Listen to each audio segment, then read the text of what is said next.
Gavin Andresen, a pioneer of Bitcoin development. Bitcoin, the world's first decentralized digital currency, is often hailed as a revolutionary technology that has the potential to change the way we think about money and finance.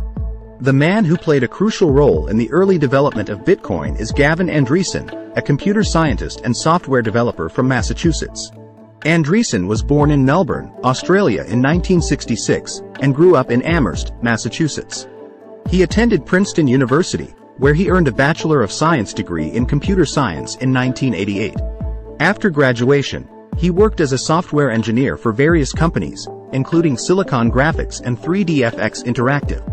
In 2010, Andresen became interested in Bitcoin, which had just been invented by an anonymous person or group using the pseudonym Satoshi Nakamoto. Andresen was intrigued by the idea of a decentralized digital currency that could be used for peer-to-peer transactions without the need for a central authority. He began contributing to the Bitcoin codebase, making improvements and fixing bugs, and soon became one of the most active and respected developers in the Bitcoin community. In 2011, Nakamoto handed over control of the Bitcoin project to Andresen, making him the lead developer for the Bitcoin core software. Andresen was responsible for maintaining and improving the software that runs the Bitcoin network, as well as coordinating the efforts of other developers who were working on the project. Under Andresen's leadership, the Bitcoin project grew rapidly, attracting a large and passionate community of users, developers, and enthusiasts. Andresen himself became a well-known figure in the Bitcoin world, giving interviews, speaking at conferences, and advocating for the adoption of Bitcoin as a mainstream currency. Andresen's contributions to Bitcoin were numerous and significant. He was responsible for developing the first Bitcoin Faucet, a website that gave away free Bitcoins to encourage adoption of the currency. He also developed the first Bitcoin casino, which allowed users to gamble with their Bitcoins.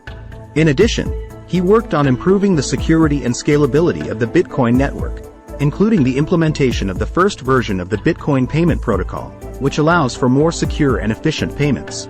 Perhaps Andresen's most famous contribution to Bitcoin was his involvement in the controversial block size debate, which divided the Bitcoin community for several years.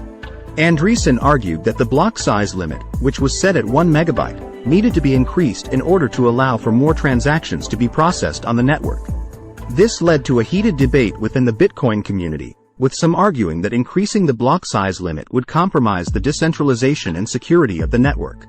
Ultimately, the block size limit was increased to 2 megabytes in 2017, although this decision was not without controversy. Despite his many contributions to Bitcoin, Andresen's time as lead developer for the Bitcoin core software was not without controversy. In 2016, he became embroiled in a dispute with Craig Wright, an Australian computer scientist who had claimed to be Satoshi Nakamoto. Andresen publicly endorsed Wright's claim, but later withdrew his support after it became clear that Wright was unable to provide sufficient evidence to back up his claim. In addition, Andresen's involvement in the block size debate led to a loss of trust from some members of the Bitcoin community, who accused him of pushing for changes that would benefit large mining operations at the expense of smaller ones. In 2016, Andresen stepped down as lead developer for the Bitcoin core software, although he continued to be involved in the Bitcoin community in other ways. Today, Andresen remains an important and respected figure in the Bitcoin world. He continues to advocate for the adoption of Bitcoin and other cryptocurrencies as a way to promote financial freedom and decentralization. He also works on other projects,